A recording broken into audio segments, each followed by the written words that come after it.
experts from near and far, distinguished speakers and captains of industries, where they will be sharing their thoughts, their ideas, their experiences and insights in nurturing and accelerating the 5G application and services. Topics will include social and economic perspectives of developing countries' transition into 5G amidst the global deployment of 5G technology, and where industry players will get to see how they can transform themselves from being a communication or a connectivity provider into an ecosystem enabler. So, without further ado, let's kick off with our first speaker for today. He is the Regional Director of ITU Regional Office Asia Pacific. He is responsible for the sustainable development through ICTs by creating conducive policies and regulatory as well as legislative frameworks. Here to be on stage to share with us his topic on 5G as catalyst for sustainable development goals, please welcome with a rousing applause, Mr. Samir Sharma.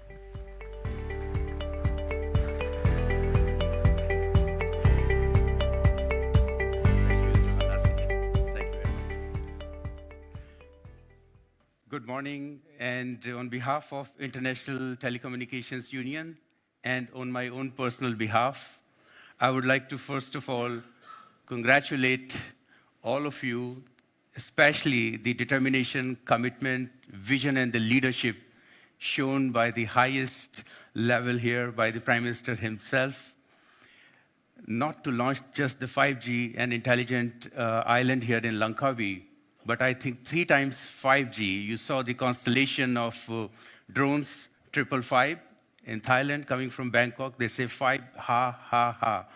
It's in the local language, which means cheers, applaud. So please join me in applauding such an excellent worldwide initiative that Malaysia has taken.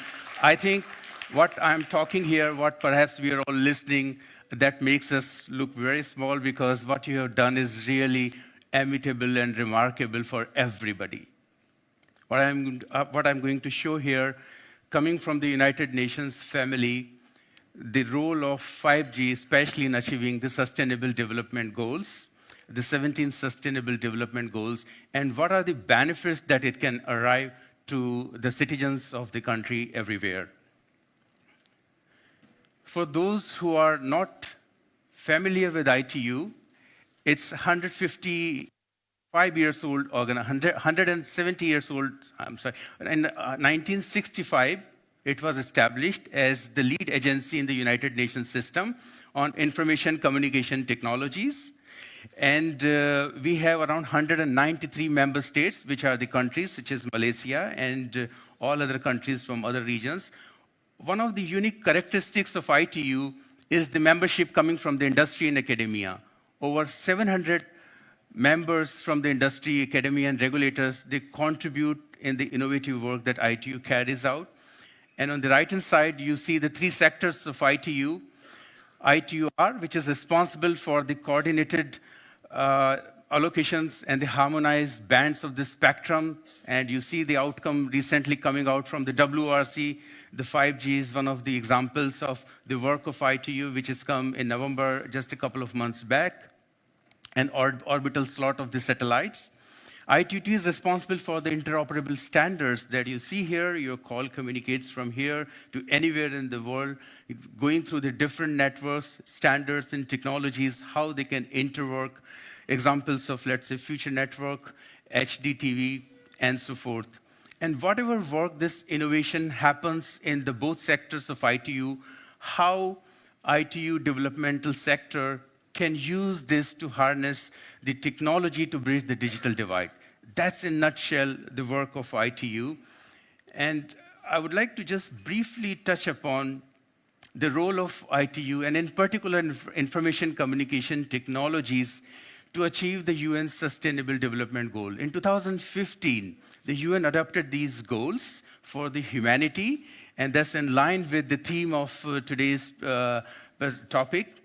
And in there, particularly all these 17 goals and 169 targets that you see here, ICT is a key catalyst of achieving those goals, whether it is health, education, agriculture, you name it, is the key catalyst. And we are not talking just about telecommunications and ICT any longer, but it's entirely, when you say digital Malaysia, it's a digital transformation landscape.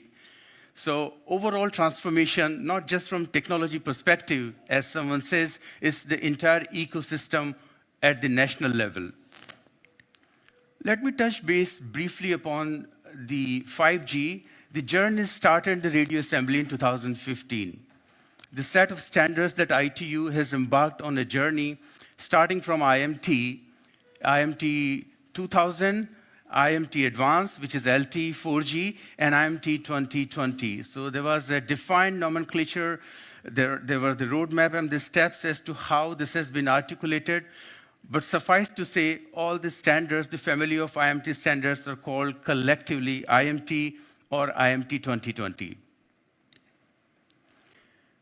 The key features of IMT 2020, starting from 2000, you can see from the 2G to 3G, 4G, and 5G technology that's being launched.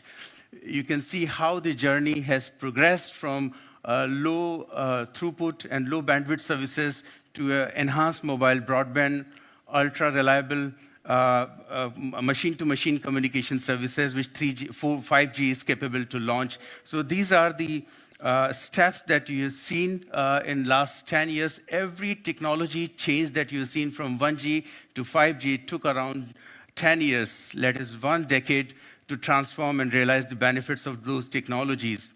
As you can see here, for the 5G in particular, this year, where the launch begins as an outcome of the WRC 2019, which is capable of providing 10 Gbps of connectivity, and the latency, which is very important for the real-life applications and the industrial applications, is 1 millisecond. This is a roadmap of the planning of the IMT 2020. We started this process in the WRC 2012 with the spectrum vision, because spectrum is the key to define the technologies to be able to launch globally harmonized standards. And then in WRC 15, after 4 years, we defined the requirements of IMT 2020. And last year, we come up with the technologies which are capable of complying to the requirements of the ITU. We have to thank the partners such as 3GPP, which has come out with the different releases, finally, which has conformed to the harmonized band that ITU has allocated in WRC last year. So there are 3 key terms you would repeatedly see, and no presentation on 5G is complete without these 3 key terms, which is enhanced mobile broadband from the consumer perspective, and massive machine-type communications, MMTC, ultra-reliable and low-latency communication services. So the last 2 are generally for business and automation applications. And these were finally adopted for the 1-month-long WRC. I'm sure many of you were present who would have participated and contributed for the outcome of the WRC. I thought I will just share with you the long, painstaking process, but in one slide, giving you the key highlights of what has been achieved. So in terms of the requirements, there are 10 times increase in the IMT band compared to WRC 15. That's a huge achievement that everybody put together. Several studies were carried out before, but I think this key landmark shows how mobile communication is growing and the requirements have been identified. And for the IMT spectrum, increase from 1.8 gigahertz to around 20 gigahertz. It's a huge requirement, and I'm very happy to share with you that that has been adopted. And for providing harmonizations of the IMT bands, 91% high global harmonization index, and overall global harmonization index increased 88%. So these are some of the outcomes that WRC has undertaken with cooperation with all the stakeholders. Let's talk about the capabilities and the opportunities of the 5G. So in a nutshell, we talk about two different pillars. The first is wireless infrastructure to connect the world. We talk about technology for humanity.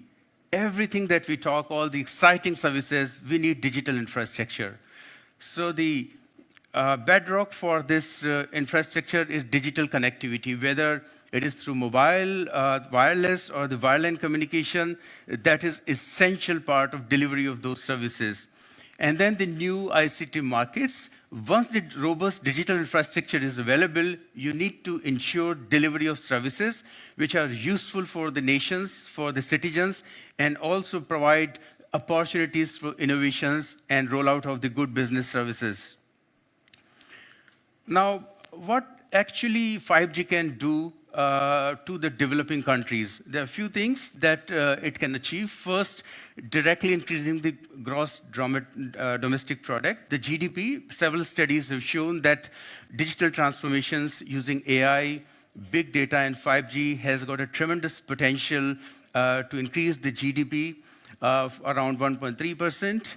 And also greater economic and social growth. The gains are there, efficiency gains are there, and also reducing the transactional cost because of the automated prediction systems, the fourth industrial revolution, robotics and AI. 5G would provide these kind of benefits, and the better and faster and more informed decision making, boosting the labor productivity and resulting the further gains. So these are some of the key high level of benefits that developing countries can immediately realize.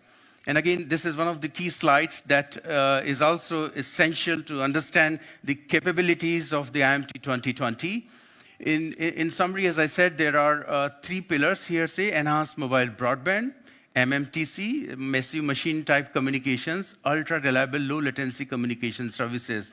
And if you can see on the left-hand side chart, it compares with the 4G capabilities and the 5G capabilities. You could clearly see, for example, for the latency, we have 1 millisecond, which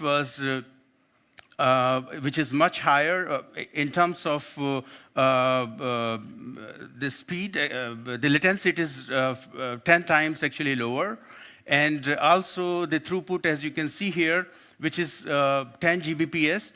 And for user experience enhanced 100 times. Spectrum efficiency, network energy efficiency. So on the overall scale, I think 5G promises to deliver network efficient, energy efficient, better user experiences to the end users.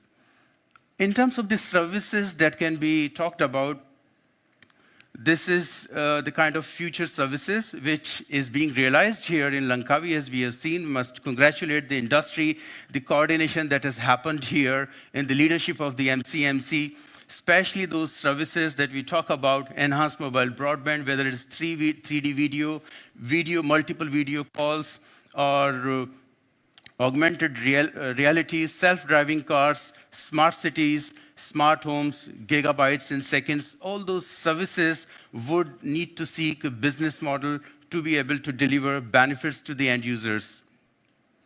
And as I said earlier, in order to understand these services, the cluster on the right-hand side are the real-life applications that you can consider. Some of the use cases are already being tried and tested here, but some of the cases are there for you to consider for future. Dividing this into two parts. One is for the consumer experiences. Generally, the demand for the consumer is for the education, entertainment, and other citizen services. And for the businesses, it is for low latency, mission critical services, and high energy efficiency services that they can actually deploy.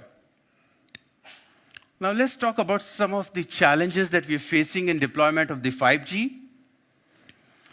One of the first things is that deployment of the 5G is expensive.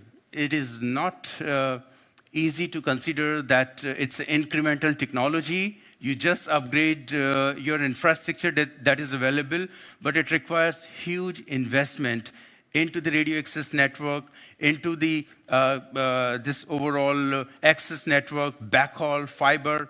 This requires a huge investment. So that's a very important consideration that we need to look at. Especially you see that in Europe, there have been concerns with several operators regarding the use cases, particularly for the investment cases. So caution needs to be exercised while jumping on a nationwide rollout. In particular, when we look at the business case, by 2050, 70% of the world population will be living in urban areas, so which actually jives very well in harnessing and deploying the effective business case for 5G. The challenges, apart from the investment, is the small cell deployment. There would be more antennas, the MIMOs, and the street lights, the furnitures that we call wherever. Earlier, the access to those equipments were also major issues, but I think there's a need to consider how they can provide the access to those facilities. And fiber backhaul, need to consider whether optical fiber is sufficient in terms of the access, because in rural and remote areas and hilly areas and even island nations, it is very difficult. So we need to consider wireless or 5G backhaul.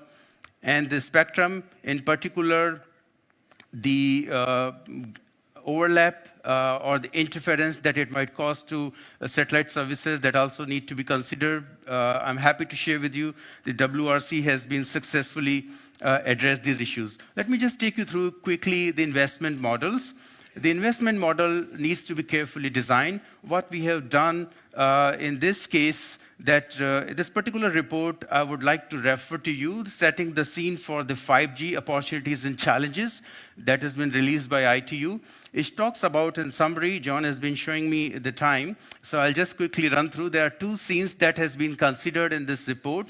First is the densely populated city, which is having a coverage of around 15 square kilometers, 12,000 of people there, and inter-site small cell distance around 150 meters.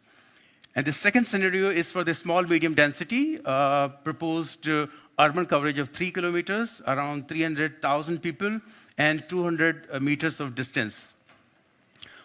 And this also considers this kind of network deployment, whereby you have the small sites, the antennas, the MIMOs, street lights, street cabinets, fiber networks, and the main equipment rooms. These are some of the components that has been considered for CapEx.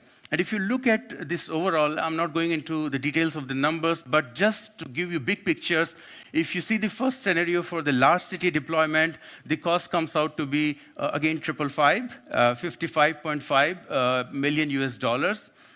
For 1,027 small sites, compared to the second scenario where we have around $6.8 million. The per site cost is around 55,000 US dollars.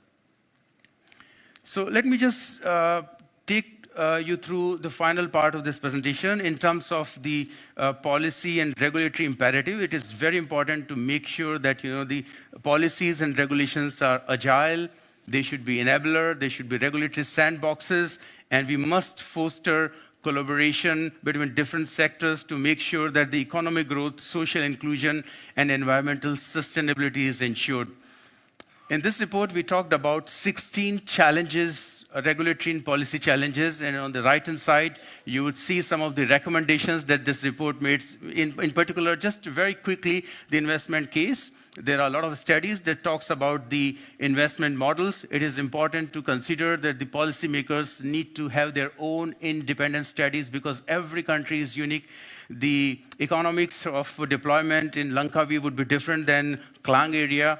So that needs to be considered. Harmonized spectrum bands, there's the need to have. And now with the outcome of the WRC, the bands are available for less than 1 gigahertz, especially the APT band, the 700 megahertz band, that is for the coverage, and also millimeter bands for 3.5 and beyond, actually 26 and above. spectrum roadmap is one of the key requirements that we must consider. We cannot move further unless you have reformed the spectrum, unless you have addressed the spectrum sharing, spectrum pricing. And also, sub-1 gigahertz spectrum is essential for providing the coverage in rural remote area. There's a danger of having a digital divide. So we must carefully address the universal service plan that beautifully blends new initiatives here in Malaysia that needs to be considered. Fiber investment incentives, fiber tax and copper to fiber movement from copper to fiber, that's also essential aspect. And finally, the wireless backhaul needs to be considered because it's not just the fiber that would be able to provide the connectivity everywhere. I'm considering the situations in countries like, Pacific Island or even Nepal and Bhutan, many countries that would be deploying. Even in our own country here, you would see the need to have wireless PMP solutions and the sharing of the passive infrastructure, right of ways, access cost, access database. It is one of the essential things that you might like to consider. Create a database, dig one-time policy whereby you can dig and everybody can use those resources on a shared basis, right of way, and 5G test beds as you are seeing here that is being demonstrated. I think these are some of the key things that we can address. ITU has released a white paper on digital infrastructure recently and BTC Thailand hosted our regulators roundtable event. In that, there are 9 key recommendations. Why I wanted to share with this? Because 5G will lie on the digital infrastructure. Some of the quick things is the set broadband targets for digital infrastructure. You might like to revise your targets here. And then ensuring legislation is updated and fit for purpose. There are no obsolete terms legally as well as in regulatory side. And then incentives for the deployment of digital infrastructure and issue new rules and addressing the rights of ways and facilitate the broadband 5G infrastructure deployment, releasing more IMT spectrum, facilitating switch of legacy 2G, 3G services. It's a very important aspect because many countries are still having the cost is very high. So we need to consider and improving quality of broadband services, improving regulatory facilitation. And this is the last slide. Basically, in summary, the time is up. The summary is that IMT 2020 provides a great opportunity for the countries, especially to achieve the SDGs, and then for the countries for moving from where they are today to a digital economies and digital societies, providing benefits for the citizens, for services, enhancing efficiency gains. But the path is not easy. You must consider the business case. It is quite expensive, but I'm very happy to share with you that what I saw here, the consortium approach, whereby either in the interest of bringing everybody together or the collaboration that you have so that you can actually harness the power coming from the industry, the vision from the government, and the facilitation power by the regulator. I think together, all of us, with the awareness and support from the consumer, can make the progress of 5G towards humanity. With that, thank you very much for your attention, ladies and gentlemen. Thank you. Thank you very much. One more time, ladies and gentlemen, for Mr. Samir Sharma. Thank you very much, sir. Thank you.